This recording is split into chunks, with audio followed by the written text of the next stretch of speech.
Prime Minister Lim Min Hun, His Excellencies Prime Ministers, ASEAN Secretary, Excellencies, distinguished guests, ladies and gentlemen. At the outset, I wish to express my sincere appreciation to the government of the Socialist Republic of Vietnam for inviting me to the third ASEAN Forum, Future Forum, and for the warm hospitality. I also wish to commend Vietnam's initiative in convening this important forum. In a short period of time, ASEAN's Future Forum has become a vital platform for candid, strategic, and forward-looking exchanges on some of the most critical issues facing our regions and the world. This forum allows us to assess the challenges before us and explore practical pathways forward through dialogue, cooperation, and shared responsibility. The theme of this forum, Shaping Our Future Together, Peace, Prosperity, People-Centered, is both timely and necessary. To talk about futures, we need to firstly make a sober assessment of the current state of world affairs, which affects peace, security, and sustainable development. On this note, I wish to echo the assessment made by His Excellency To Lam, General Secretary of the Communist Party of Vietnam and President of the Socialist Republic of Vietnam, delivered at the 23rd Shangri-La Dialogue. He concisely described the three pertinent crises, namely the crisis of international order, crisis of development models, and the crisis of strategic threats. Building on a similar assessments for this particular platform, I wish to reflect on three important issues related to peace, economy, and people. First, on peace. In the past, Southeast Asia was a region marked by conflict, mistrust, ideological division, and poverty. Through dialogue, confidence building, respect for sovereignty, non-interference, and peaceful settlement of dispute as enshrined in the Charter, ASEAN gradually transformed our region into one of the most stable and dynamic regions of the world. This transformation did not happen by chance. It was the result of deliberate choices by our leaders and people to choose dialogue over confrontations, cooperation over divisions, and shared progress over rivalry. Today, however, peace cannot be taken for granted. Across the world, we continue to witness the devastating consequences of armed conflicts and violence. Conflicts today are rarely contained within the territory where they begin.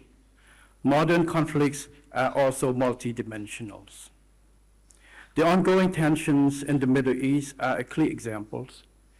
Beyond undermining peace and stability across the regions, they have disrupted the movement of critical resources, particularly oils and gas, and contributed to a rising energy costs, higher food prices, supply chain pressures, and uncertainty in global markets.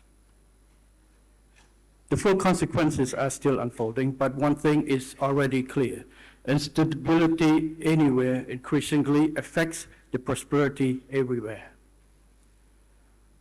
Excellencies, distinguished guests, closer to home, the ceasefire between Cambodia and Thailand continues to hold, but it is fragile. Cambodia remains concerned by the situation on the ground in the occupied area while inside Cambodian territory. Borders and sovereignty must never be altered by force or fait accompli. Both Cambodia and Thailand have clearly expressed the commitment to peaceful resolutions and the transformation of existing ceasefire into permanent peace. In particular, both sides continue to express adherence to the joint statement of 27 December 25. Therefore, both sides needs to fully, effectively, and urgently implement the joint statement in the entirety, and particularly point 3, which called for the prompt resumption of the survey and demarcation work by JBC, and according with existing agreement. Cambodia continues to attach great importance to its relationship with Thailand, a close neighbor with a common commitment to peace, prosperity, in the regions.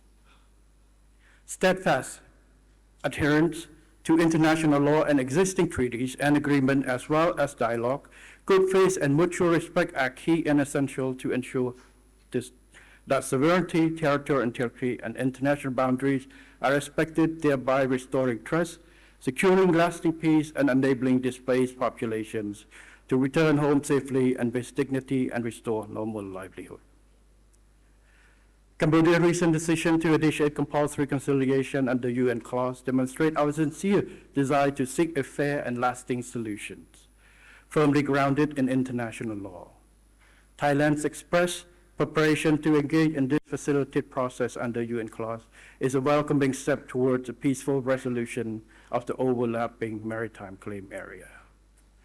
This resolution is in shared interest of both countries and contribute to peace and stability in the regions.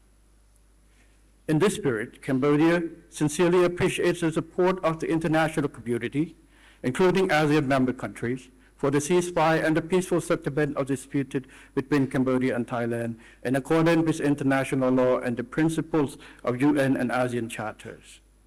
Cambodia looks forward to their continued attention and support. Second, on the economy. The world is currently so overwhelmed by multiple and successive crises that the issue of sustainable development has become less visible on the international stage. In fact, we are witnessing a reversing course of development for small states that have relied heavily on peace, openness, international trade, and a rule-based international order to gradually climb the development ladder. In discussing the future of ASEAN's economy, we cannot forget the importance of safeguarding the achievements that ASEAN has made together in building a more integrated ASEAN economic community. The idea that a single member state can fully self-sufficient in its entire supply chain is wishful thinking. For the sake of the future ASEAN's economy, we shall not dismantle and disengage the system that has brought about shared economic opportunity for the whole community. In this sense, ASEAN must continue to champion a free, open, inclusive, and rule-based multinational trading system with WTO at its core. Optimize the existing free trade agreements through upgrading and full effective implementations. Further deepen regional integration. Invest in the sectors that will define the future of growth, including artificial intelligence, digital transformation, green transition, resilient supply chains, blue economy, creative economy, science, technology, and innovations. Third, on people. In every policy we make, as we pursue growth, we must always remember that prosperity is meaningful only when it serves the people.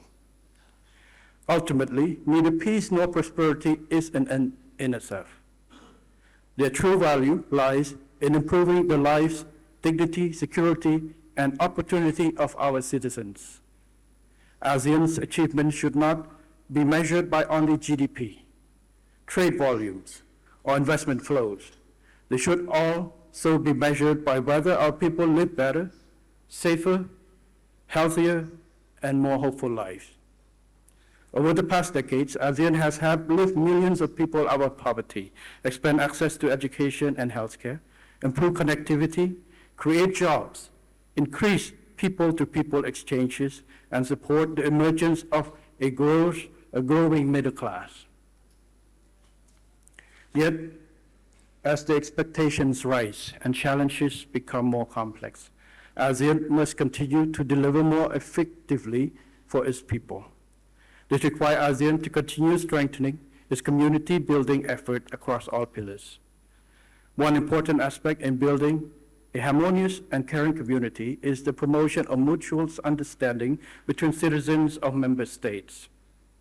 Lack of such mutual understanding weakens bonds of friendship, defense for peaceful coexisting and good neighborliness, and a cohesive sense of community.